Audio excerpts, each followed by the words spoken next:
Pension എന്ന് പറഞ്ഞാൽ എന്താണ് സംഭവം? എൻ്റെ ഒരു ഓർമ്മയിൽ വെച്ചിട്ടാണെങ്കിൽ പെൻഷൻ എന്ന് വെച്ചാൽ ഒരു പ്രായം കഴിഞ്ഞ് ഒരു 50-60 വയസ്സ് കഴിഞ്ഞ് കഴിഞ്ഞാൽ വേറെ വരുമാനം ഇല്ലാതെ വരുമ്പോൾ സർക്കാരിൻ്റെ ഭാഗത്തുനിന്ന് കൊടുക്കുന്ന ഒരു ഇതാണ് പെൻഷൻ തന്നെയല്ലോ.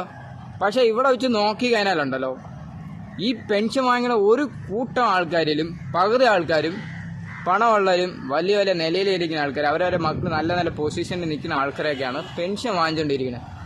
സത്യം ജെന്യൂനായിട്ടുള്ള ആൾക്കാരെ ഇതുവരെ പെൻഷൻ നല്ലവർ കിട്ടിയിട്ടില്ല. ഇന്നും പെൻഷൻ കിട്ടാതെ എത്ര ആൾക്കാർ മരിച്ചിട്ടുണ്ട്.